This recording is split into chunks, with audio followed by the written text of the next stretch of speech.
Well, welcome everybody to our official 2025 Trout and Salmonid lecture.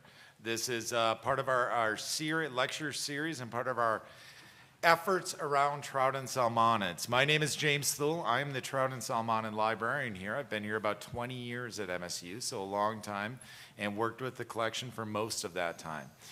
As some of you, I hope, know, we have built the world's largest collection of materials on trout and salmonids. We have over 20,000 volumes related to the trout and salmonid species. One of the men who is really responsible for starting that collection, Bruce Morden, our former dean, is with us here tonight. Him and Chris Lilly's father, Bud, we would not have the trout and salmonid collection without them. So it's grown into the world's largest collection of materials on trout and salmonids. I would offer any of you who are interested to come in for a tour. I will let you hold a book in your hands that was signed by Isaac Walton. We have a book published in 1521, which is the first book to ever mention fishing in the New World. Over 548 journals, books in just about every language out there. It's some really cool stuff. We have some really interesting things. We also started our oral history project. Our speaker tonight gave a interview with me earlier. We've interviewed in total about 400 people, anglers, fisheries biologists, authors, and writers from all over the world. About 70 nations now from all over. We've done interviews with about 400 people. So it's a great free online resource. Anybody can access that from anywhere in the world. Our archival collection has grown huge in terms of the papers that we collect around trout and salmonids. Tom McGuane, Bud Lilly, we've got some great material there. And then we also teach a couple classes around our trout and salmonid collection. A couple of my former students are here with us tonight, I believe. We've taught an international angling and fisheries class, and this year we're teaching an art and angling class where we bring the students down to Belize for about 10 days after the trip. So for any students out there who want to learn what bamboo chicken is or go see El Tuhan or anything like that, you're welcome to sign up for the class. So it is my pleasure to introduce Chris Lilly, who is the president of the Friends of the Library Board, and Bud Lilly's son. And Chris is going to come up next to talk to you a little bit. So thank you all for being here.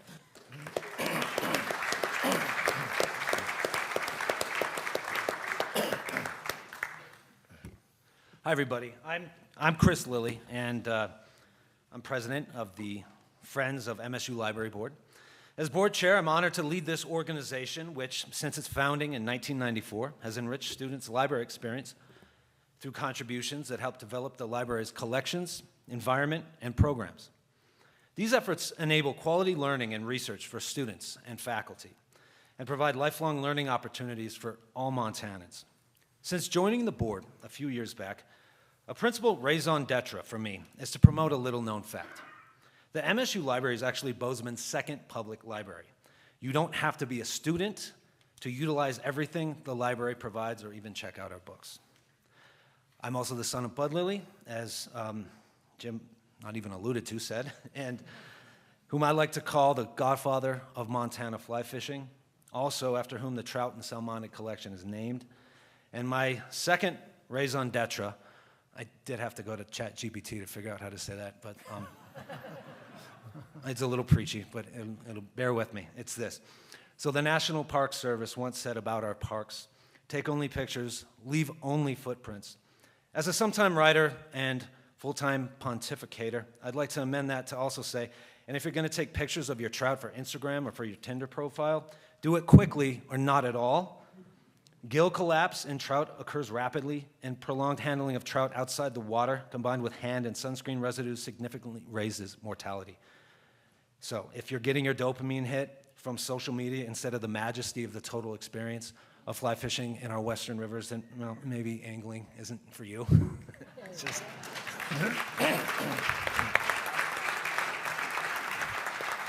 And from what I hear from my female friends, guys, they don't like the profile pictures of you with the fish in your hand anyway.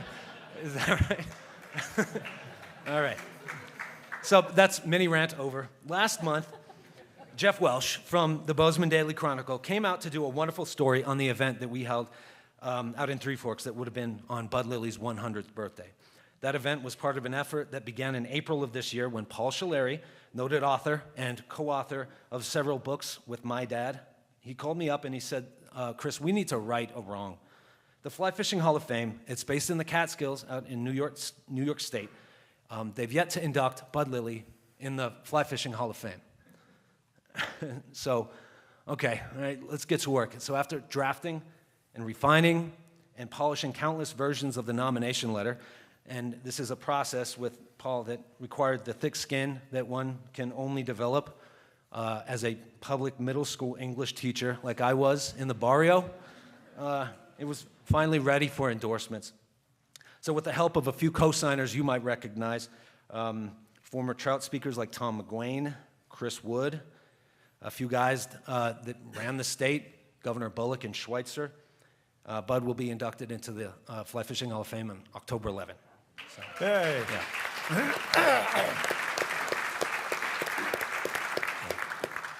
Up until recently, most of the inductees had been East Coast based. Something I was quoted recently as saying that there may not have been, that it's a little bit of provinciality at best, that approach, and maybe East Coast bias at worst, that led to some of that oversight to us out here in the sticks in Montana. I mean, I live in Three Forks. I mean, I can't really blame them. Like out there, ZZ Top is just getting big.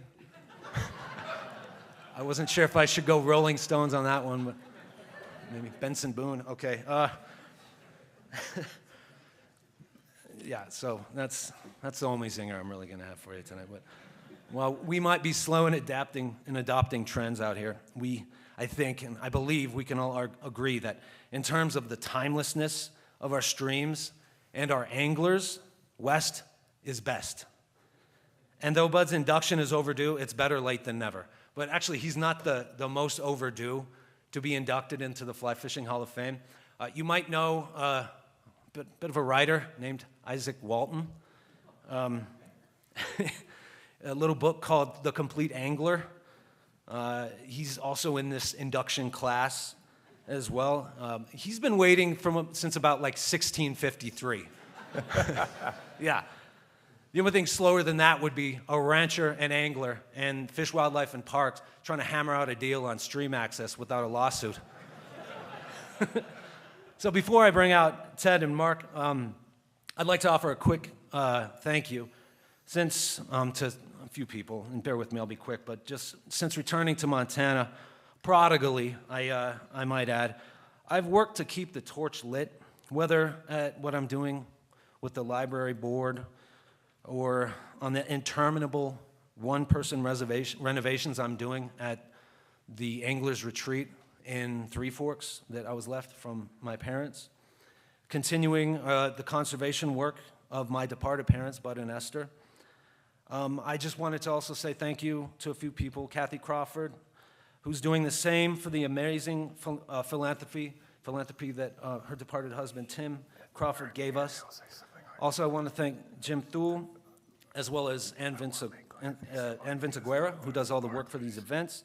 Also, Dean Dorlin Rossman from the board, from the, obviously, the MSU Library, and also everybody on the board, including Deb Peters, Jan Zuha, and the rest of the friends. I'd also just quickly like to recognize Paul Schilleri, Jeff Welsh, and Hal Harper, and many others who've made this possible to get to where we can get Bud Lilly the recognition he needs. So now to our speakers. I'd like to talk about Dr. Mark Fiege for a second. He is a historian of the American West and one of the country's leading voices in environmental history. He taught for more than 20 years at Colorado State, where he co-founded the Public Lands History Center before coming to Montana State as the Wallace Stegner Endowed Chair in Western American Studies.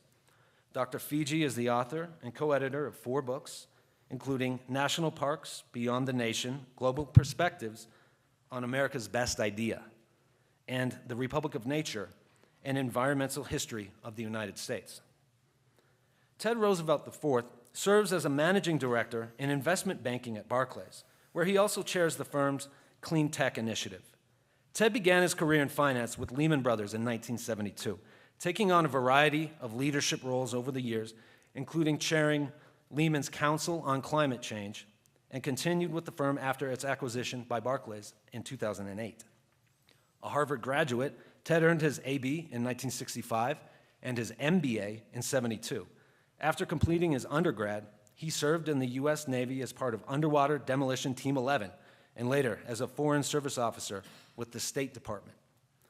He is also an active voice on environmental issues, speaking at major national and international forums such as the Republican National Convention, the National Governors Association, Yale's Governors Conference on Climate Change, the UN Climate Summit in Copenhagen, and Beijing's International Cooperative Conference on Green Economy and Climate. And you may have even heard of his great-grandfather, President Theodore Roosevelt, someone with a little affinity for the environment himself. So thank you, and please join me in giving a warm welcome to Dr. Mark Fiege and Ted Roosevelt IV.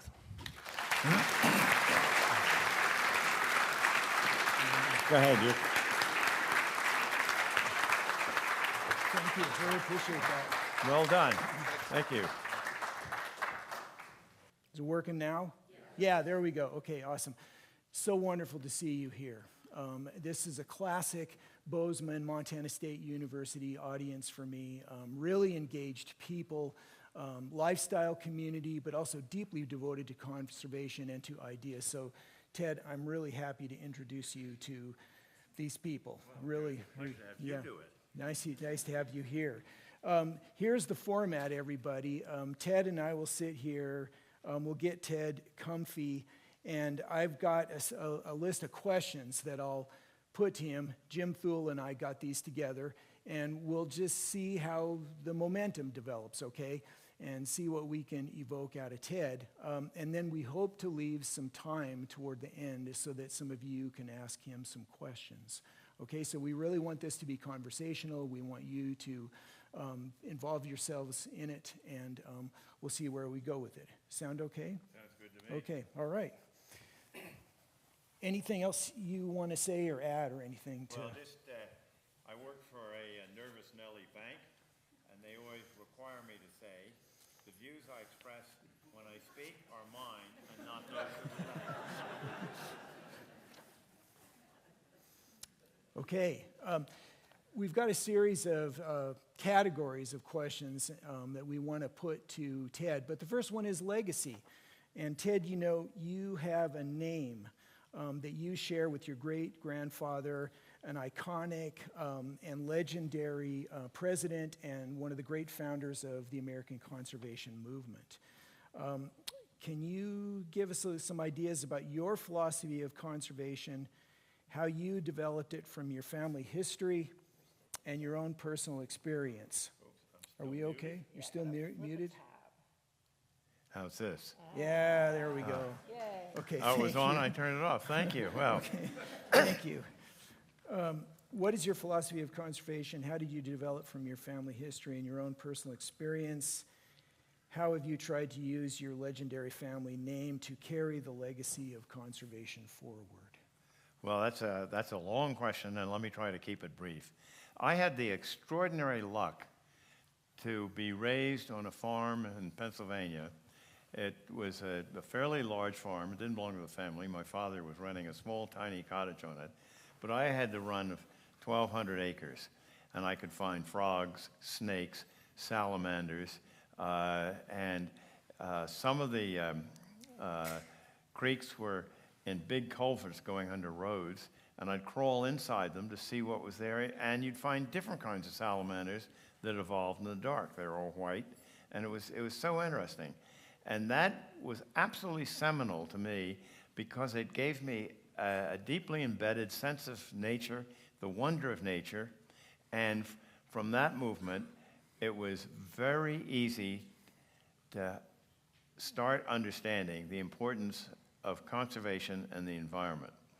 My parents did encourage me to in these activities, although I remember one morning when I was proudly caught a box turtle. I brought it in to show my mother, who was having breakfast at the time, put it on the dining room table. She looked at it, and she said, "That's very nice." But she was a Victorian. She said, We do not dine with turtles. Those are great stories. You're out there in nature, and here's a question. This is the Trout lecture, after all. So we have to ask you this question about a fishing story. So maybe one way to think about this is, what was the most interesting fish you caught recently? Well, that's such an easy question to answer. I had the great privilege 3 weeks ago to go to Canada to fish on the Restigouche. And it's a legendary salmon stream. And we were worried whether the salmon were coming up, but they started to come up, so it was beginning to look good. And my host was a great believer in dry flies. And frankly, I was quite skeptical of them because I'd fished for salmon a number of times in Iceland and Russia, and the guide said, dry flies, no, that's bad. They really didn't like them.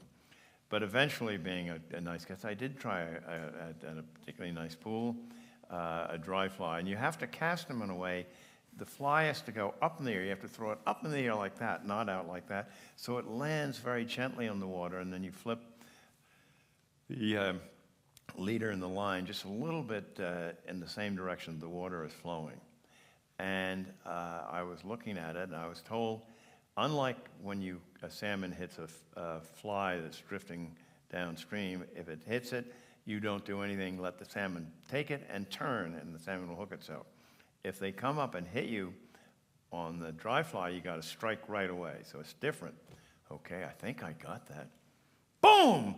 A big salmon comes up and hits it. I strike it, and then I have it on the line, and it was bulldozing around, and then all of this said, I didn't like that, and started going downstream, and I could see on my reel the backing get smaller and smaller and smaller, and I didn't know how big it was, but I thought it was a nice big salmon.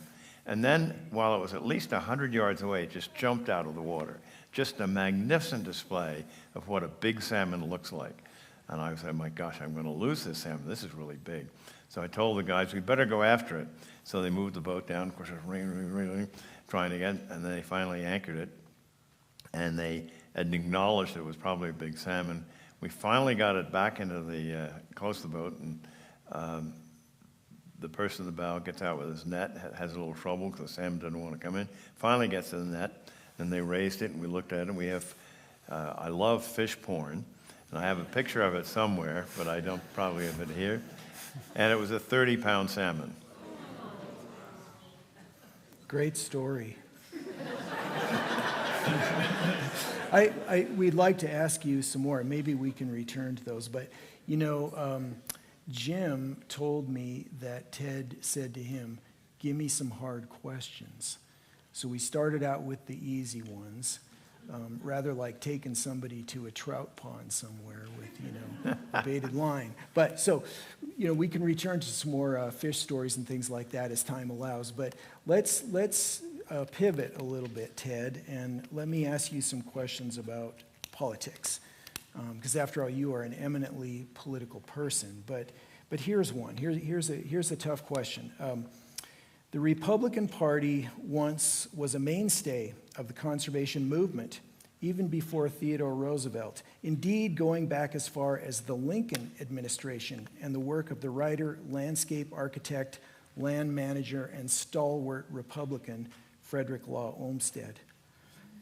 What are the chances that today's Republican Party will ever return to its historic allegiance to conservation, and how do you think that might happen? Well, today's party, with its current leadership, will never turn back to conservation. We need new leadership in the Republican Party. That's the only reason that I stay in the party.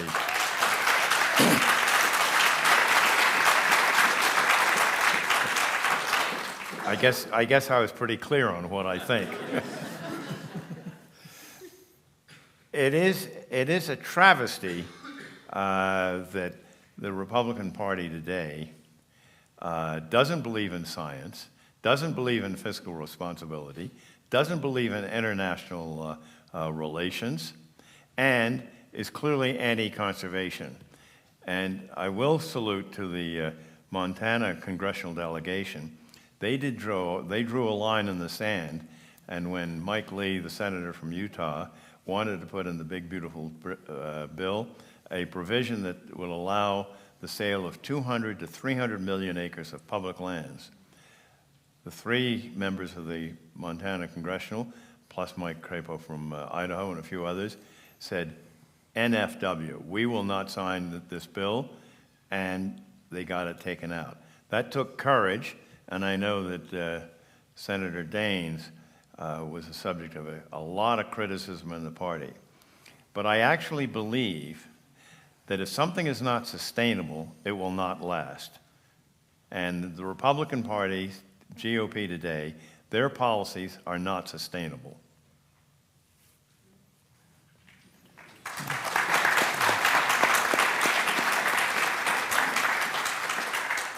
So one way to think about this is something you said to me before about the need for people to learn how to talk to one another again. And one question is this: we are living in a time of single-issue voting, which can be destabilizing to the political order of a republic. How can anglers, hunters, and other lovers of nature most effectively involve themselves in politics and be aware of the policies that their representatives support or oppose? I think the first thing is the obligations of all citizens is they must get engaged more or less, but hopefully more, in politics and vote. For somebody who is a citizen of this country not to vote is morally wrong and is reprehensible. Get out and act and do. And I also believe that we are facing two existential crises. One is climate change, which is fairly obvious to most people, but not to all. And the other is we no longer have the ability to talk with ourselves. The rural-urban divide is not acceptable. And I am very critical of elites, which includes myself, I guess, because when some of the things were happening, we were losing manufacturing jobs, we didn't respond in appropriate ways. We didn't try to work vigorously with the WTO. Now that organization, I think, can work. We didn't bother to put commissions there to ensure that nations, if they didn't follow the rules of engagement, they would lose MFN, most favored nation status. China should have lost it a long time ago. When China was admitted to the WTO, they made all sorts of promises, and they didn't keep them. They told lots of companies, if you want to invest in our country, you have to give us your intellectual property. That is simply not fair, and it's not right. And we didn't know how to combat. But we also lost a lot of those jobs because of changes of technology.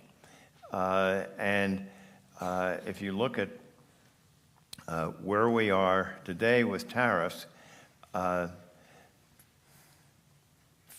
50% of the goods that are imported in the United States are bought by other businesses that need those products to make their own product.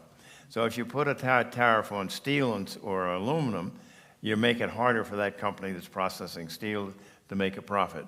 They're not well thought out.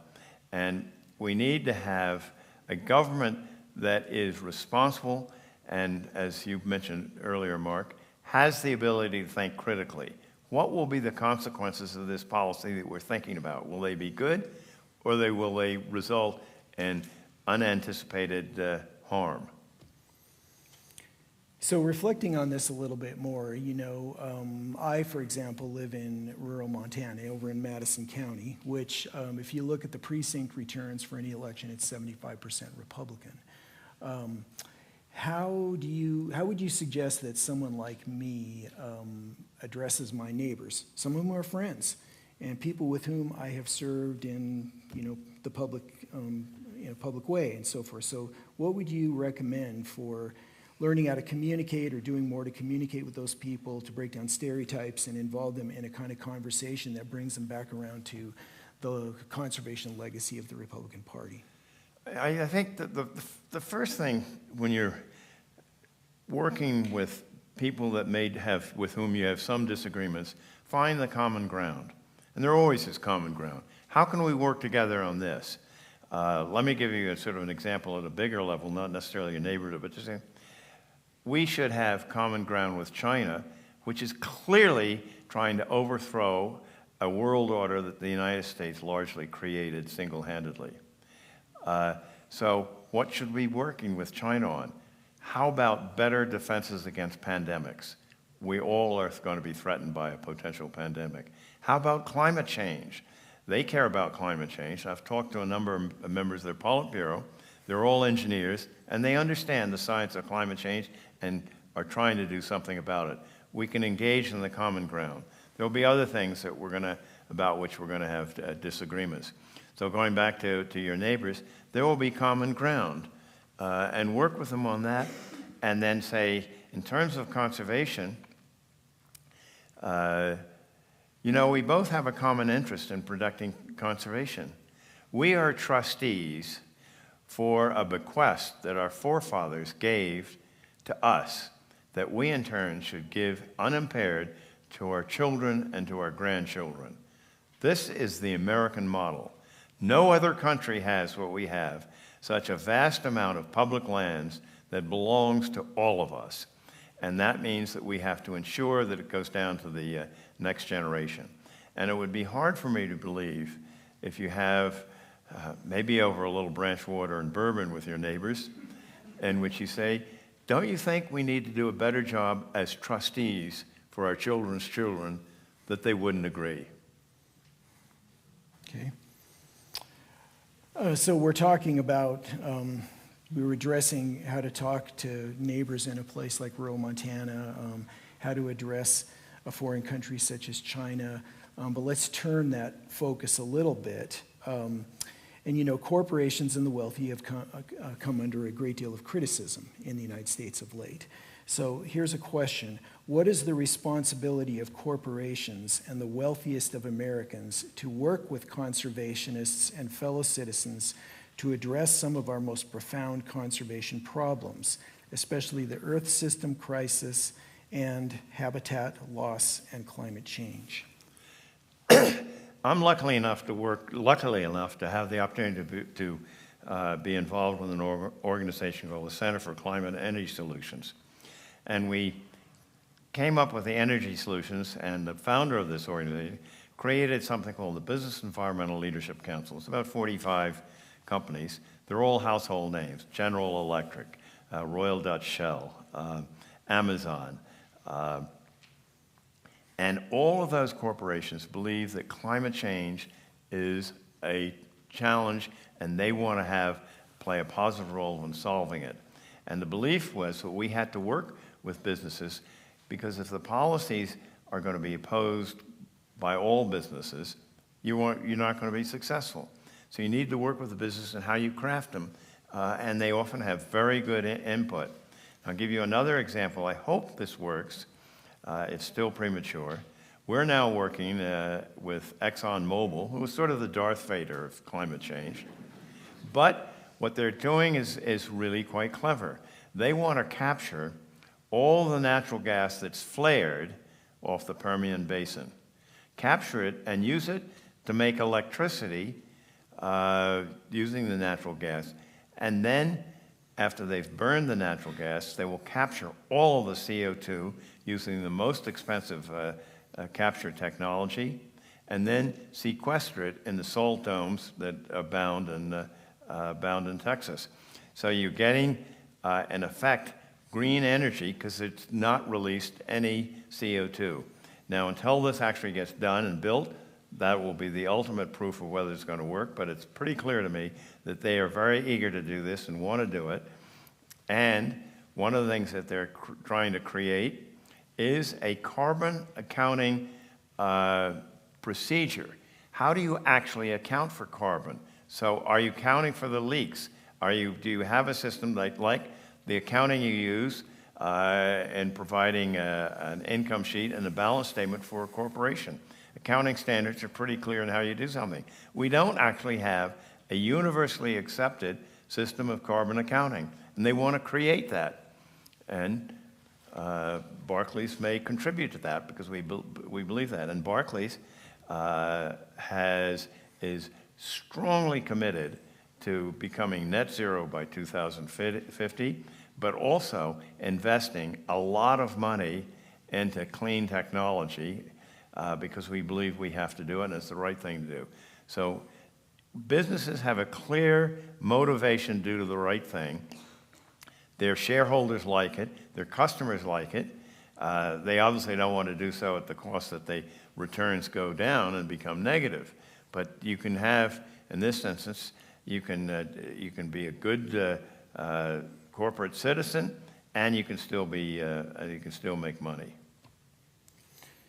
So what do you say to someone who says, you said that Exxon has been seen as the Darth Vader of the corporate world, and someone says, I'm not convinced. This is a corporation that looks at the bottom line.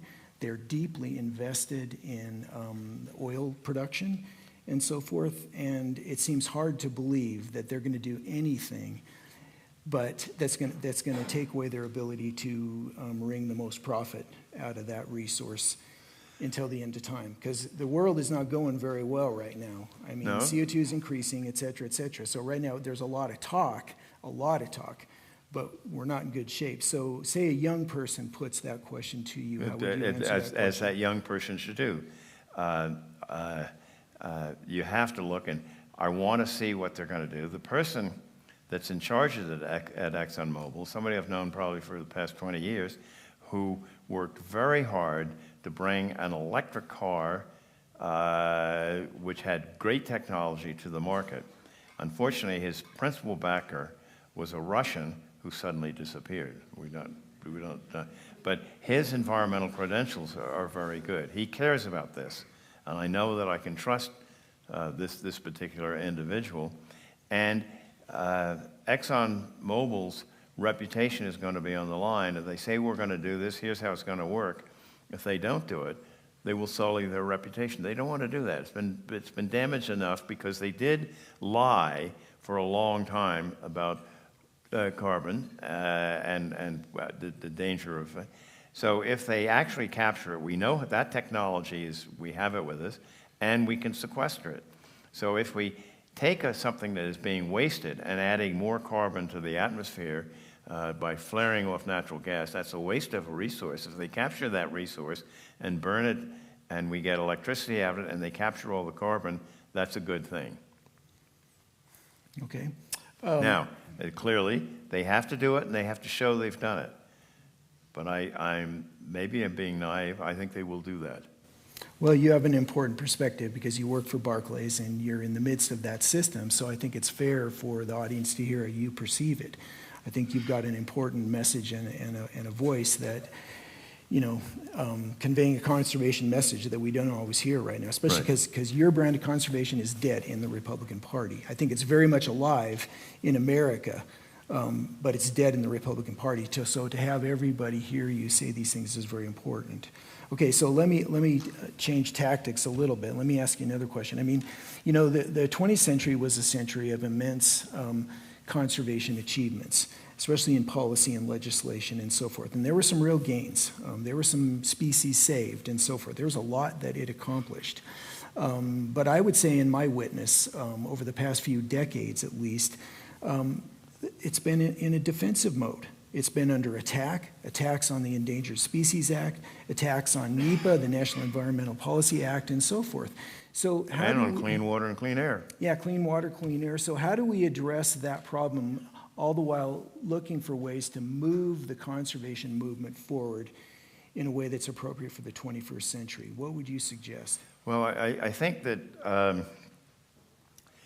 one thing that the environmental movement needs to do is go back to some of the basic science. For a long time, the environmental movement wasn't very good at the hard sciences, chemistry and physics. The environmental movement was adamantly opposed, for the most part, to the idea of nuclear energy. Now the whole world has come back and recognized that the only way we're going to get baseload electricity will be through nuclear energy. And in my case, I believe firmly it has to be fourth generation, not the light water reactor. And this gets a little nerdy here, and I'll go back. And we're also seeing enormous changes taking place with fusion. 10 years ago, I thought fusion might be something that we'd see in 2060, 2070. Now I believe, hopefully, that it's much closer. Now, the light water reactor, the technology, we know how it works, but as we saw with Vogel and the Southern companies, it always runs over budget. It always takes longer for the reactor to be built. It operates at 14 or 15 times atmospheric pressure, which means that the reactor has to be housed in an enormously robust steel container, which we actually don't make in this country anymore. They're made in South Korea or Japan. The Russians and Chinese do it, but we're not going to buy it from them. And it needs meters-thick concrete walls to house the steel container. A fourth generation doesn't cool the reactor using water. We saw what happens in Fukushima. If you lose access to water, you have a China syndrome, and the whole darn thing may sink and cause immense problems. If you have a molten salt reactor as molten salt as the coolant, you lose access to outside water, fine. Just let it sit there, and eventually it'll cool down, you have a solid block of salt. But it's not going to explode. It's not going to melt its way to the center of the Earth. That technology has been proven. They've run a molten salt at Oak Ridge for 5 or 6 years. What we don't yet know is, can it be built so that commercially the cost of that electricity will be competitive with other sources of electricity?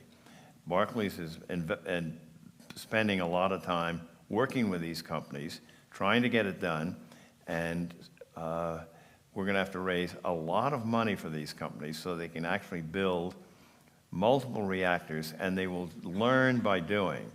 The first reactor will clearly come in over budget. The second reactor will come in a little bit less than the first one, the third and fourth. And you learn by doing, and you bring the costs down. We've seen that happen in lots of different technologies, and we're confident that we can do that with the fourth generation. And there are a lot of different companies out there. And going back to fusion, I can go into greater description about some of the different technologies, and they are really extraordinary how creative some of the engineers have been in this regard. So fusion, I think, sometime between, let's say, 2033, 2035, we might actually see a fusion project work. But until we do, we don't know. But enormous advances are being made, in many cases being financed by family offices, sovereign wealth firms. The institutional investors in this country aren't quite ready yet to finance these, but that's where we're spending a lot of our time, trying to educate them and bringing them up to speed. But I go back to the environmental community.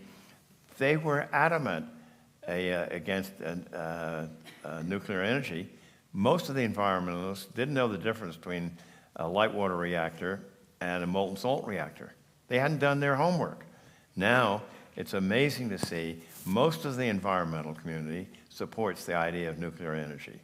If we get it right, as you start doing more, the nth reactor will cost much less than the first one. So I hear you encouraging us to be open to and optimistic about potential technological solutions to the crises that we're in. But how would you respond to a question about artificial intelligence and the amount of electricity that new technological development is going to require? And if I'm not mistaken, help me out here, everybody, it was Google that is planning to build a nuclear reactor for this kind of stuff. So how do we think about that in terms of the kind of technology that you're suggesting that we be more optimistic about? Well, one thing that there is a euphoria about AI and also about data centers. We have an energy conference that we just had, and one speaker got up and from a company that we've worked with for a long time, and suggested by 2030 we would need 4 times more electricity than we generate today. That is an extraordinary jump. He may be right, but I don't think so. I think the demand for electricity is going to increase, but there is so much euphoria both in the stock market about AI, it looks to me like a boom, and we know what happens with booms. They get overbought, and then there has to be a correction. Now, I'm not saying that that's necessarily going to happen, but I do think that some of the projections made about the electrical needs, we will need a lot more. But I'm not sure that we're going to need as much as some of the projections are saying. We have to watch and look at. Now, one area where we clearly have to invest in, and this is a role for government, and one that the Republicans, if they were smart, would take, we need to invest in our grid. Our grid does not have the capacity to handle the amount of electricity we need, even if we can generate it. How are you going to transport that electricity to where it's needed? And one company we're working with has developed a very interesting technology which partially addresses it, but they can't get the financing for it. We've been working with them on that. What they do is they take the normal grid has aluminum wrapped around a steel cable. When the cable gets hot, what happens? The cable sags, and it starts spraying fires, which almost bankrupted Southern California and Edison.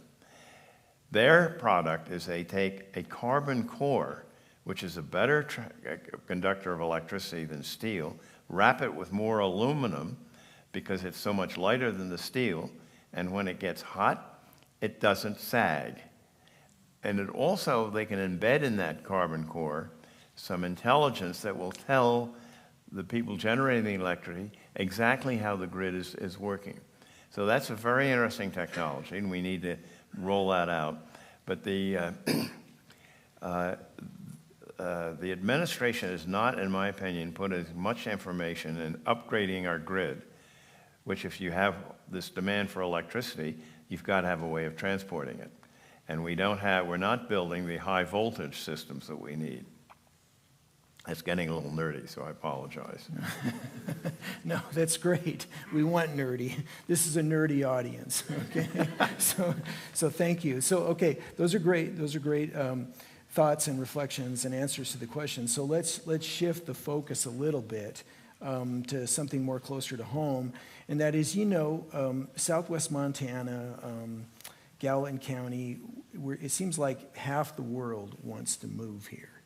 So, this has profound implications for the public lands and, how people relate to those lands. So here's a Yellowstone question for you. Like other national parks, Yellowstone has been deluged with a record number of visitors, especially since the pandemic. What should the Department of the Interior, the National Park Service, and the parks do, if anything, to address this pressure? That is such an interesting question, and we haven't really begun to think about it. But we need to think about it. We don't want to love our national parks to death by using them excessively. We will destroy them for future generations. So national parks, we're going to have some sort of a lottery system that people will limit the number of people that will go, and more importantly, limit the number of cars that will go, or maybe have new regulations that the cars that go in can only be e-cars. Now, I know one individual in Washington who won't like that proposal. But that's the kind of thing that we need to think about, because why do you want to put gasoline-burning cars in our national parks when we got electric cars, or even a hybrid car is going to be better, but all electric. So there are a lot of things that I think we can do to begin addressing. And one of the most important things that I think we can do, and which addresses the questions of equity and access to our public lands, we should have a program that brings children from urban poor areas to our national parks and allows them to see what they are owners of, and hopefully will encourage them to say, we want these national parks to continue. We need to do something which makes them as owners saying, we have a vested interest in protecting this asset, but we don't do enough of that. And there are also programs which are just great, and we need to open those programs to underprivileged children also.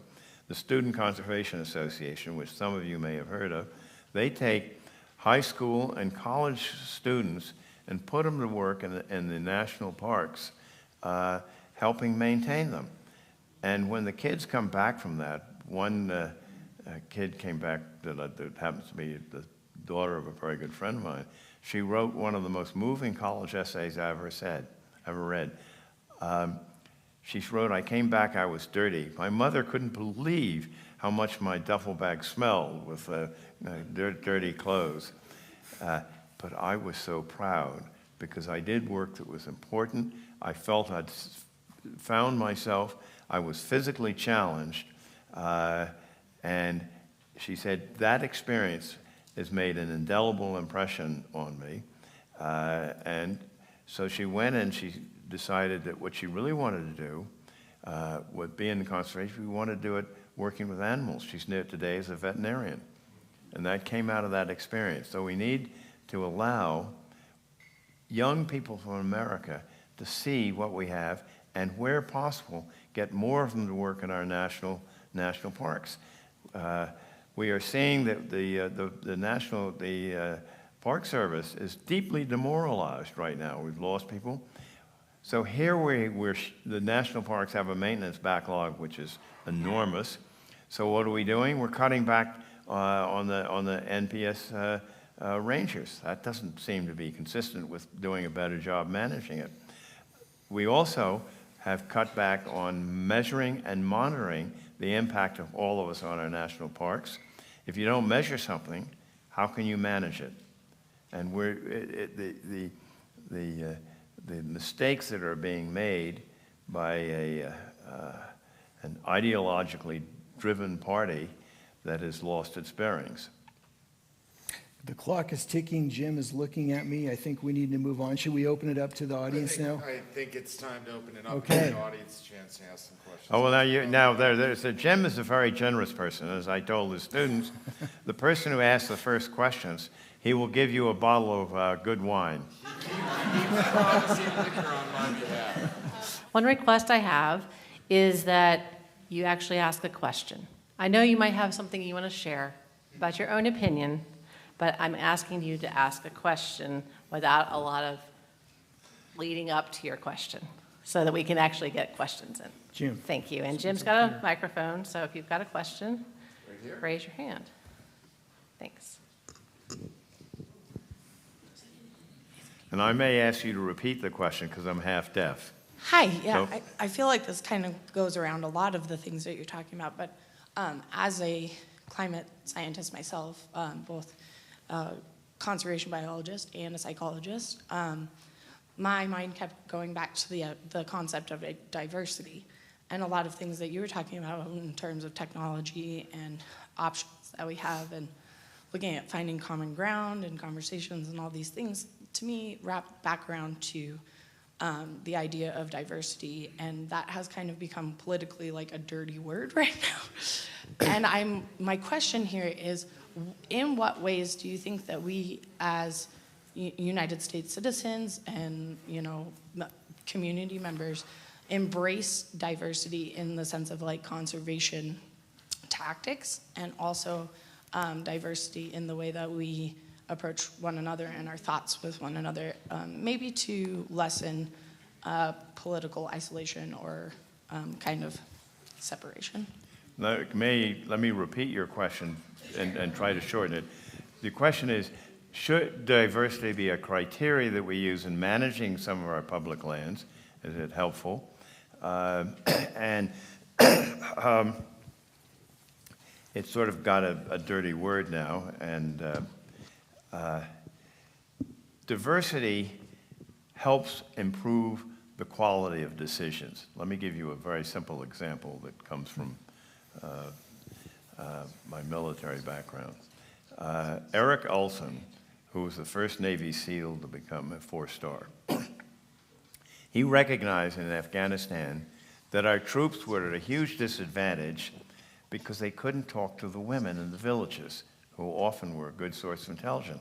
To do so would dishonor the Afghan men, so that they just couldn't do it. So he said, we're going to bring along highly trained female athletes that are strong. They're not going to be part of the kinetic force, but they're going to have the physical strength to go on these trains. They went into one village, and one of the women noticed that there were a lot of bicycles and they didn't have any seats. And she thought about the men were just totally nervous. They knew there were a lot of bad guys looking around all the corners. She went over and talked to women. She had a thesis. It was proven. The springs were being used to keep steel plates off the IEDs. Not one of the men was able to do that, nor could they talk to the women. From this Afghan woman, they found the path how you get through the minefield. And that, to me, is a very clear example of how diversity improves decisions. I see it in business all the time, where we have a lot of diverse people from India, people from South America, people from Africa. When we have a diverse team together, it often is far more creative. That also applies, and I think this is part of your question, which is we need to do a better job allowing diversity in our national parks, but also allowing indigenous people to have more say in how they're running, because they grew up over centuries on these lands, and they've got a lot of wisdom that we need to be smart enough to try to incorporate.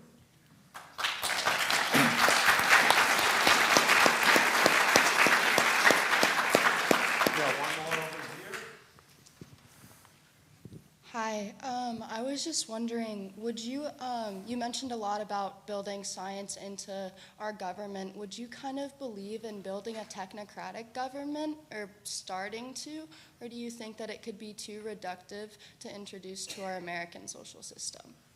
That's a really good question, and let me make sure I understood it. But you say, incorporating science and in the government, do we want to have a technocratic government? I think what you want to do is have a balanced government where there are a lot of scientists in it. There's, as you know, there used to be in the White House, there was the Office of Science, and had some really good scientists who would help advise the president and formulate advisory. John Holdren, who had been the head of the Woods Hole Climate Research Center, now it's the Woodwell Climate Research Center, was a science advisor in Obama's administration. And initially, John had a little problem getting the President Obama to understand the importance of climate change. It took him about a year, but Obama got it. And then a lot of good things came out. So the way I think you want to see it work is you don't necessarily have to have scientists as the president, but you want to have good scientists providing the very best advice that they can, and we are destroying our research capability in this country by denying good scientists money. Some of them are moving to countries out of this country. We are shooting ourselves with both hands and both feet. That makes absolutely no sense at all. We are now seeing an attack on many of the great universities in this country. As was mentioned here, I did go to Harvard. When I went to Harvard, there was, there was obviously tension between different groups, but there was no real anti-Semitism on the group. And the Jewish community was very well respected at Harvard, because many of one of my best friends, who was a phenomenal swimmer, and then became one of the best eye surgeons in New York, was Jewish. There were a lot of very prominent Jews in my class who were smart, good athletes, and the administration is using the protest led by Palestinians and people who are sympathetic to the Palestine movement to go after the universities who generally are fairly critical of the administration. This administration has such thin skin that it's almost, if you touch them, you think that they may blow up. And they're using anti-Semitism as a pretext to go after the universities. That is totally wrong. And they are now taking the position that if you criticize the government of Israel, by definition, that criticism is anti-Semitic. Does that mean that Tom Friedman, who's one of our great reporters who's Jewish, is anti-Semitic? Does that mean that half the Jewish population who do not like Netanyahu are anti-Semitic? No, I don't think so.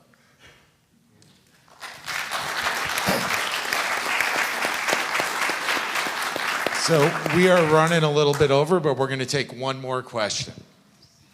Yes. Thank you. I was curious on, as you as a conservationist, what is your opinion regarding AI? As we know a lot about AI companies and these big giant server banks is that they use extreme amounts of water. And what do you think is a future possibility to continue using AI, but to still be a conservative and conservation and to not cause more problems with the environment? I know you mentioned nuclear energy, but do you think that's applicable to AI? Okay. Now that's a really good question, and I think we're learning a couple of things. One, we're running short of water in many parts of the country. One of the reasons the state of Texas is so supportive of nuclear energy, they're running short of water because of all the fracking, et cetera. And they're going to need nuclear energy to help desalinate salt water and to get more energy. And we need to be much more sensitive about how do we use water, and we cannot have the AI industry use an excessive amount. And here I'm getting beyond my knowledge. I don't know how you can tell the AI that they have to use less water, but they have to use less water because we just don't have that much water. And I worry enormously about water because we're seeing the administration wants to remove the roadless rule, so they increase the harvest and so forth. The more you do that, the less water we're going to have from the national forest, the less snow mass will accumulate in them, and the rivers that we consider so important for Montana or for Idaho or even Wyoming their temperatures are going to rise way too fast, and we're not going to have the quality trout fishing we want. So my answer, I guess, is that water management is something we need to do a much better job at.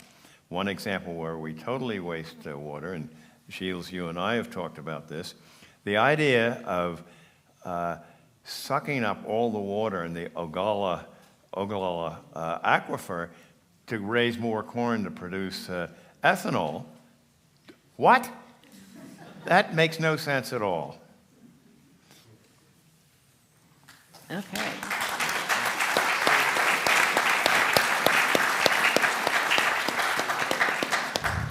Thank you so much. If you'll bear with me for just a few minutes, I promise, just a few. I'd like to give some thanks and give you a little bit more background on this particular lecture series. So first of all, thank you so much, Mark and Ted, for this wonderful conversation. It's been really fascinating, and it feels like you had a really engaged crowd. Thanks, Ted.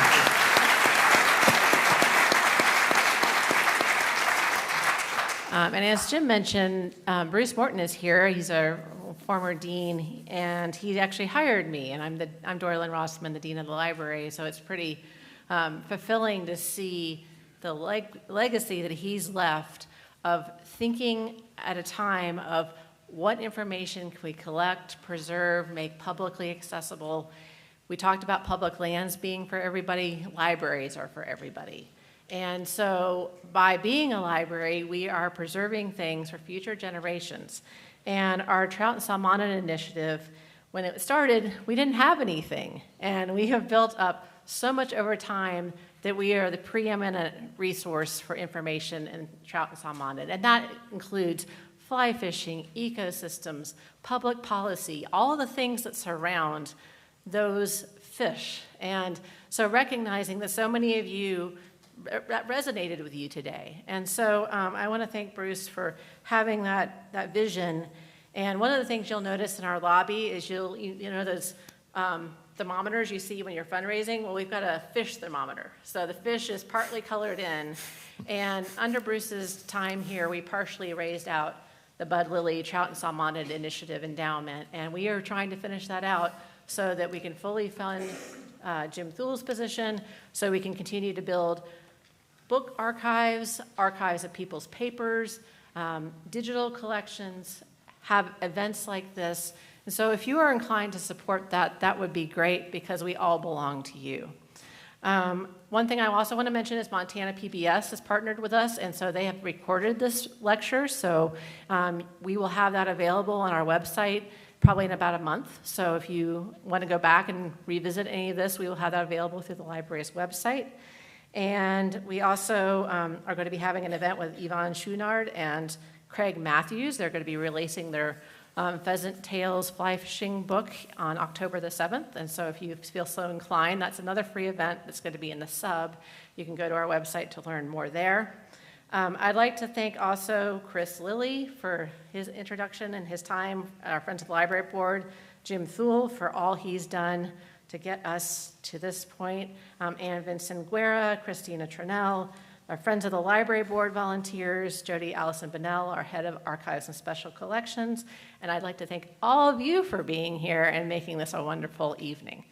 Following this event, we have a reception in the lobby, also free, so feel free to go get some enjoyable foods and have a chance to talk with Ted, who will be there as well. And thank you again for being here, and have a good rest of your evening.